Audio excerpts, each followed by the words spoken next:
Hello guys, welcome back to the channel. और आप लोगों का बहुत बहुत शुक्रिया मेरे चैनल पे फिर से एक बार आने के लिए।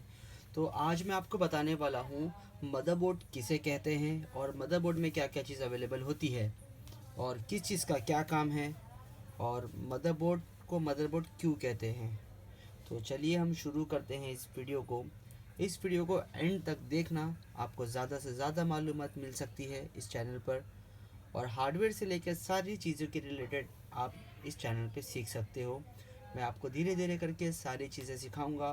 किस तरह लैपटॉप को ओपन किया जाता है, किस तरह डेस्कटॉप को ओपन किया जाता है और किस तरह से चीज़ों को ट्रबल शूट किया जाता है, और नया पीसी कैसे असेंबल किया जाता है। लैपटॉप में अगर कोई पार्ट्स को रिप्लेसमेंट करना है तो उसको किस तरह किया जाएगा। हर लैपटॉप के हर मॉडल के हर पार्ट्स को मैं आपको रिप्लेसमेंट भी करके दिखाऊंगा। तो अभी ये चैनल मेरा नया है, आप इसमें बिल्कुल मेरे साथ में जुड़े रहिएगा। और इसी तरह आज की वीडियो को मैं शुरू करता हूँ इस मदरबोर्ड के सेशन के साथ में। तो चलिए शुरू करते हैं इस मदरबोर्ड के सेशन को लेकर। तो सबसे पहले मैं आपको बताता हूँ इसके बारे में। जो प्रोसेसर, इसमें चार चीज़ें होती हैं। ऐसे देखा जाए तो बहुत सारी चीज़ें हैं इसमें, जैसे कि ये सीपीयू फ़ैन हो गया। सीपीयू फ़ैन इसे कहते हैं। ये है सीपीयू फ़ैन। इसका काम होता है इसके नीचे लगे हुए प्रोसेसर को हवा देकर ठंडा रखना, क्योंकि अगर ये फ़ैन नहीं चलेगा तो इससे प्रोसेसर को हीट होगी, और प्रोसेसर को जब हीट होगी तो हमारा सिस्टम जो है बंद होगा, रीस्टार्ट होगा, बहुत सारी चीज़ें हमें फेस करनी पड़ेगी। तो फ़ैन, जो सीपीयू फ़ैन का काम है वो है कि प्रोसेसर को हवा देना। और इसके नीचे एक होता है प्रोसेसर, जिसको हम कहते हैं सीपीयू, सेंट्रल प्रोसेसर यूनिट। जो मतलब जो ब्रेन ऑफ द कंप्यूटर भी कहते हैं हम उसे अपने लफ्ज़ों में, तो वो होता है सीपीयू। अगर वो सीपीयू नहीं होगा तो मतलब मदरबोर्ड का कोई यूज़ नहीं। जब तक सीपीयू नहीं है वो कोई भी चीज़ को हम तक नहीं पहुंचा सकेगा। तो इसी के बाद हम लेंगे रैम स्लॉट को। जैसे कि इस मदरबोर्ड में देख रहे हो आप, दो रैम स्लॉट दिया गया है। ये दो रैम स्लॉट दिया गया है। ये जो है DDR2 का रैम स्लॉट है। जिस तरह से अगर आज के तारीख को लेकर देखा जाए तो DDR4 और DDR3 भी और DDR4 दोनों भी अवेलेबल आ चुके हैं मार्केट में। तो यहाँ पर दो रैम स्लॉट दिया है, किसी किसी मदरबोर्ड में चार स्लॉट दिया होता है। तो हम जिस तरह चाहे अपने मदरबोर्ड को रैम को अपग्रेड करा सकेंगे। और इसके बाद ही मैं आपको दिखाना चाहूँगा, यहाँ पर दो एक बड़े बड़े आप देख रहे हो, जैसे कि एक चिप लगी हुई है, एक ये फैक्सकॉन वाली,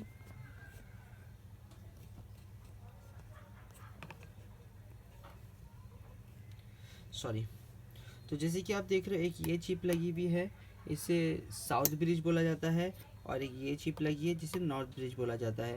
तो दोनों के नीचे भी एक एक चिप लगी है। दोनों को हीट सिंक बोला जाता है। इसके नीचे जो चिप लगी हुई है उन दोनों को हीट कर कूल रखने के लिए इसे लगाया गया जाता है मदरबोर्ड पर। और ये एक हो गया हमारा, जहाँ पर हम मदरबोर्ड को अपने पावर सप्लाई से कनेक्ट करेंगे। इसको बोलते हैं 24 पिन। 24 पिन का ये होता है। इसे हम यहाँ पे मदरबोर्ड को पावर सप्लाई को यहाँ पे कनेक्ट करते हैं। और इसी तरह यहाँ पर एक होता है 4 पिन। इस 4 पिन को हम पावर देते हैं मदरबोर्ड को। और इसके बाद और देखा जाए, इसे कहते हैं सीमोस बैटरी। जो भी हमारी लैप सिस्टम में जो डेट वगैरह जो सेव होती है वही सीमोस बैटरी के हेल्प से होती है। और यहाँ पर तीन एक एक्स्ट्रा चीज़ें दी गई है, इसे कहते हैं PCI स्लॉट्स। अगर हमारे यहाँ पर अगर हमें कोई ग्राफिक कार्ड एडिशनल लगाना है तो हम यहाँ पर PCI स्लॉट में ग्राफिक कार्ड को भी लगा सकते हैं। अगर हमारा जैसे कि इंटरनल माइक ख़राब हो गया या हमारा VGA पोर्ट नहीं चल रहा है, इसे जो VGA पोर्ट कहते हैं, तो हम एडिशनल VGA पोर्ट लगा सकते हैं, लैन कार्ड लगा सकते हैं। इसमें बहुत सारी चीज़ें हैं। तो अब हम आते हैं इस चार छोटे छोटे ब्रैकेट के पास।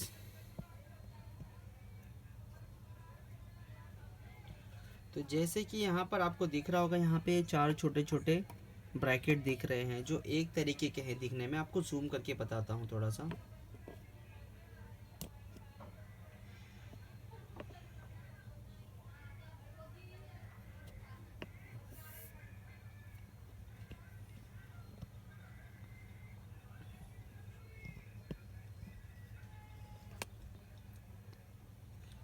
तो ये जो चारों चीज़ें हैं वो एक जैसी है दिखने में। यहाँ पर उसको नंबरिंग दिया गया है SATA 1, SATA 2, SATA 3, SATA 4। तो इसका काम होता है, यहाँ पे एक केबल लगता है जिसे कहते हैं SATA केबल। तो इसका काम होता है कि हार्ड डिस्क में जो हमारा डेटा होता है, वो हार्ड डिस्क में जो हमारा डेटा होता है वो इसको क्या बताता है कि हमारे हार्ड डिस्क में क्या डेटा है। हमारे डेटा को रीड करने के लिए ये SATA केबल यहाँ पर कनेक्ट करना होता है। तो हमारे जो हार्ड डिस्क में जो भी डेटा है वो हमें शो होता है हमारे मॉनिटर पर। तो इसके साथ में पावर सप्लाई पे भी एक केबल होता है जो हार्ड डिस्क पे लगता है, जिसे कहते हैं SATA केबल। ये SATA डेटा केबल है, और एक आता है SATA पावर केबल। तो उसके बाद में हम आएंगे हमारे नीचे की तरफ, जैसे कि यहाँ पर आपको नीचे से मैं थोड़ा जूम करके बताऊंगा सारी चीज़ें।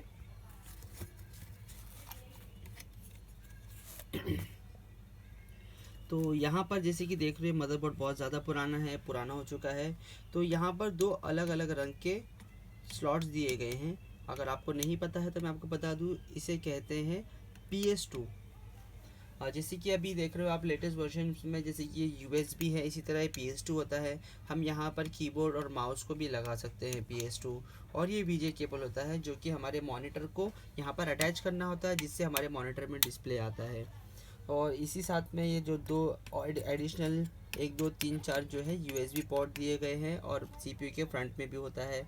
और यहाँ पर लैन केबल लगाया जाता है जो इंटरनेट को हम कनेक्ट करते हैं हमारे PC को। और यहाँ पर 3 छोटे छोटे पोर्ट दिए गए हैं, ये ऑक्स केबल के लिए होते हैं, जैसे कि हमारा स्पीकर हो गया, माइक हो गया, और साउंड कार्ड के लिए हो जाता है। तो और बाकी सब बैक साइड में देखेंगे तो बहुत सारी चिप्स लगी हुई है इसकी बैक साइड में। थोड़ा जूम करता हूँ।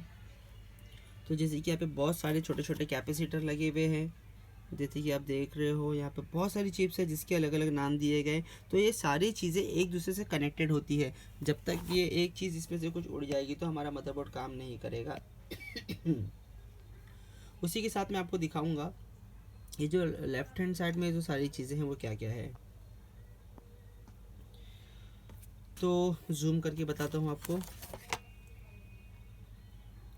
तो यहाँ पर आप जैसे देख रहे हो, यहाँ पर USB पोर्ट है, ये फर्स्ट वाला USB पोर्ट है।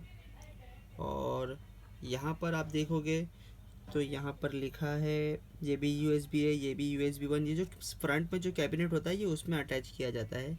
उसके बाद अगर हम आएंगे यहाँ पर, तो यहाँ पर है पावर रीसेट के लिए जो सारे बटन्स होते हैं, पावर बटन, रीसेट बटन, ये उसके लिए है। और उसी के साथ में यहाँ पर एक और USB पोर्ट दिया गया है। और यहाँ पर है एक जंपर लगा हुआ है जो साउंड के लिए यूज़ होता है, ये ऑडियो जंपर है। यहाँ पर ये ऑडियो जंपर है ये। इसके बाद में यहाँ पे पावर स्विच हम लगाते हैं यहाँ पर हमारा। और इसके साथ देखेंगे तो एक कैपेसिटर, इसे जो है जो गोल गोल टावर जैसा बना हुआ है, ये जो टावर टाइप जो पूरे मदरबोर्ड पर है, इसे कहते हैं कैपेसिटर। कैपेसिटर का काम होता है हर एक चीज़ को, पावर को कैलकुलेट करके सर्कुलेट करना। तो फ़िलहाल के लिए गाइज आप सब ने जो कुछ आज देखा है इसको आप ध्यान से अपने ध्यान में रखें, क्योंकि आगे चल के आपको, अगर आप हार्डवेयर कोर्स कर रहे हो या आप कंप्यूटर लैपटॉप रिपेयरिंग सीखना चाहते हो, ये सारी बेसिक चीज़ें हैं जो आपको बहुत ज़्यादा हेल्पफुल रहेगी। अगर आपको इसमें कुछ समझ में नहीं आया है जो आपको समझना चाहते हो, तो आप प्लीज़ कमेंट सेक्शन में भी कमेंट कर सकते हो। अगर आप मेरे वीडियो को इस फर्स्ट टाइम आप मेरे चैनल पे आए हो तो ज़रूर आप इस चैनल को सब्सक्राइब करते जाना। हम इसी तरह से नई नई चीज़ों को आपको एक्सप्लोर करके दिखाते रहेंगे। फ़िलहाल के लिए इतना ही, हम फिर मिलेंगे हमारे अगले ब्लॉग में। जब तक के लिए गुड बाय, अस्सलाम वालेकुम, शब्बा खैर।